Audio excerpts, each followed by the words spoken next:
jetzt nach 100 Jahren ist dieses Potenzial der Skandalisierung und Erregung und des Selbstausdrucks auch erschöpft. Ja. Und deswegen haben die Kunst wieder angefangen zu sagen, okay, im 21. Jahrhundert, wir beziehen sich auf die Systeme, die erfolgreich waren, nämlich Wissenschaft und Technik. Das sind die Systeme, die verändern die Welt, die erklären eine Welt mit Erfolg. Ja. Und insofern hat die Kunst dann nach der Moderne im 21. Jahrhundert den Schwenk gemacht, zu sagen, wir beziehen dich nicht auf sich selber, auf den Selbstausdruck, sondern ich beziehe mich auf soziale Systeme, auf wissenschaftlich-technische Referenzsysteme. Ich beziehe mich auf Realität und auf andere Referenzsysteme, die auf Realität beziehen. Das ist der Stand der Kunst heute, und das sehen Sie hier auf vorbildhafte Weise. Und deshalb wäre es ganz gut, wir fangen mal an, dort hinten mit diesen Orgelpfeifen.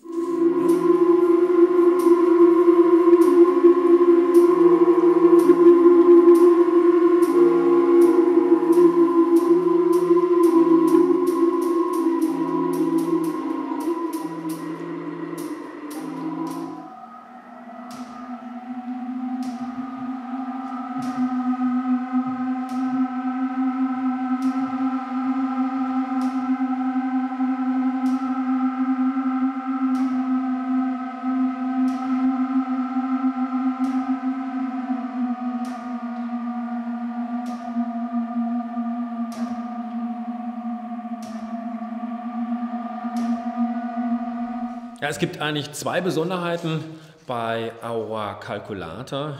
Zum einen betrifft es ja die Orgel als Instrument und zum anderen das Prinzip dahinter, wann eine Pfeife spielt, was so quasi das dirigierende Prinzip eigentlich dahinter ist und wie eigentlich so die Gesamtkomposition auch der Tonhöhenverschiebung eben halt entsteht. Fangen wir mit dem Einfachen an. Wir haben hier diese Plexiglas Orgelpfeifen. Man sieht eben halt, hier unten ist ein Ventilsystem mit einem Zu- und mit einem Ablauf, wo Wasser aus einem zentralen Reservoir hinzuläuft oder wieder ablaufen kann. Und das führt eben mal dazu, dass wir einfach unterschiedliche Wasserspiegel in diesen Orgelpfeifen drin haben, was natürlich konsequenterweise zu Tonhöhenverschiebungen führt.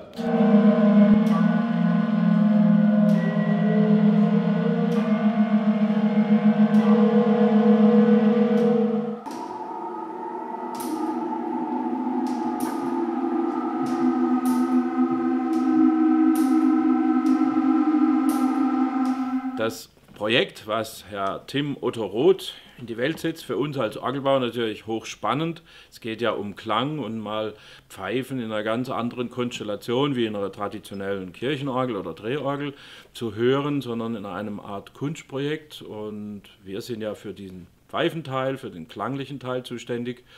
Und das ist natürlich eine hochspannende Geschichte und wir sind selbst gespannt, wie es am Ende ausgeht, vor allem wie es klingt.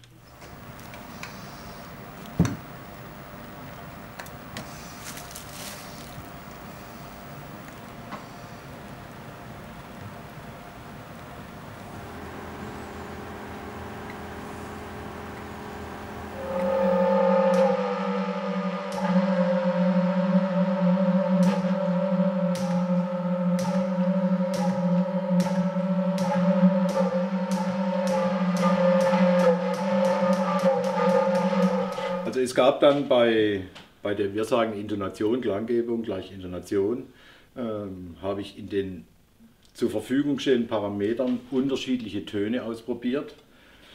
Das heißt, angefangen mit dem A, von A0 bis A1, bis dann herunter zum Fis, und in jedem Bereich gibt es einen Basston. Das hängt mit der Mensur zusammen.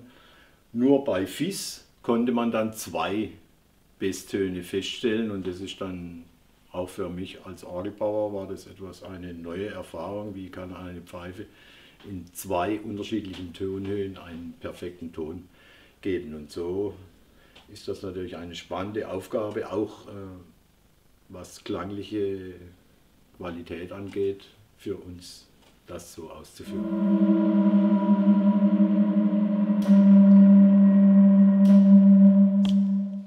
Das zweite Spannende an Aura Calculata ist natürlich ja, das Kompositionsprinzip, das dahinter steckt. Also wann spielt eine Orgelpfeife und mit welcher Tonhöhe, also mit welchem Wasserspiegel spielt eine Orgelpfeife.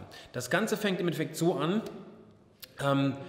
die Orgelpfeifen leeren sich zu Beginn und dann gehen überall die Ventile auf und sie füllen sich und gleichen sich mit der zentralen Mittelsäule aus, sprich, die haben alle denselben Wasserspiegel, das heißt, alle Orgelpfeifen fangen mit demselben Ton an zu spielen.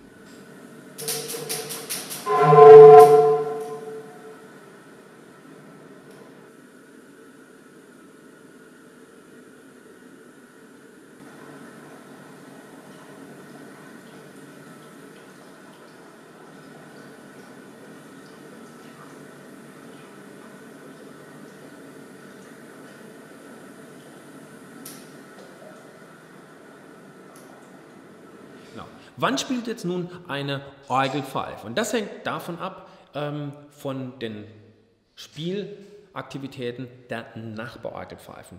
Das ist ein Selbstorganisationsprinzip. Ein Selbstorganisationsprinzip, das eigentlich jeder kennt. Und zwar jeder kennt, der zum Beispiel im Stau gestanden hat oder im Fußballstadion war. Im Fußballstadion kennt man die Laola-Welle.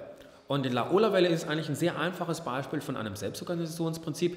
Genau, ich habe keinen zentralen Dirigenten, der mir jetzt sagt, ich stehe auf, sondern ich gucke nur nach einer lokal nach meinen Nachbarn, was tut mein Nachbar. Und wenn die Bedingung erfüllt ist, mein rechter Nachbar ist aufgestanden, dann stehe ich im nächsten Schritt ebenfalls immer auf. Wenn die Bedingung nicht erfüllt ist, da setze ich mich auch hin.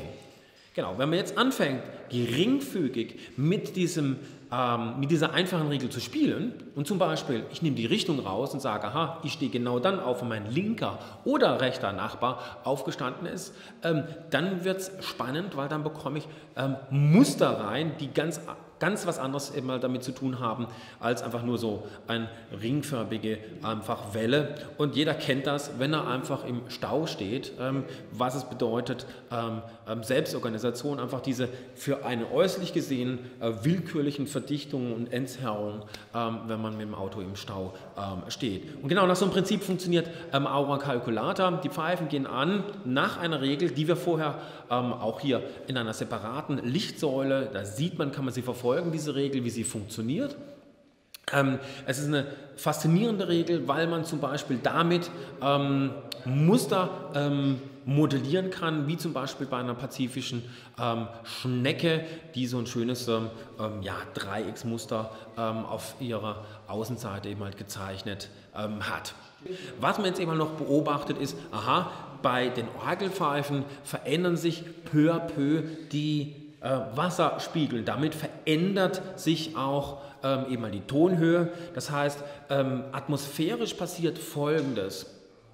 Alle fangen mit demselben Ton an und dann kommen ganz geringfügige Wasserspiegelveränderungen, Tonhöhenverschiebungen. Es entstehen Schwebungen, es stehen stehende Wellen im Raum. Und es wird immer mehr, immer extremer und so webt sich ein Klangteppich, was auch durchaus passieren kann, dass einer ein bisschen absinkt und dann geht er wieder rauf und das Ganze ist nicht willkürlich, weil die Orgelpfeifen nichts anderes machen als quasi ihre eigene Aktivität bewerten. Sie gucken an, was habe ich in den letzten 4 Schritten gemacht. War ich da mehr aktiv oder weniger aktiv? War ich mehr aktiv, dann geht das Ventil auf, lasse ein bisschen Wasser rein. War ich weniger aktiv, fließt Wasser eben ab. Und somit kommt es zu diesen Tonhöhenverschiebungen und es webt sich allmählich ein sehr komplexer, feiner Klangteppich.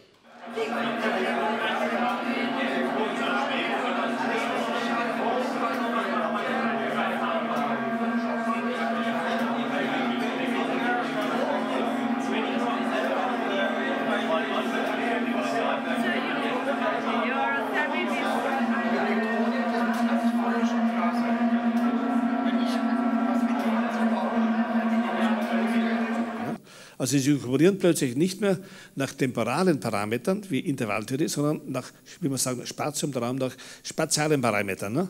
Und hier haben sie beides. Ja? Und hier haben sie eine wunderbare, der Beginn einer neuen Musik des 1. Jahrhunderts, wo die Komposition schon räumlich ist. Ja?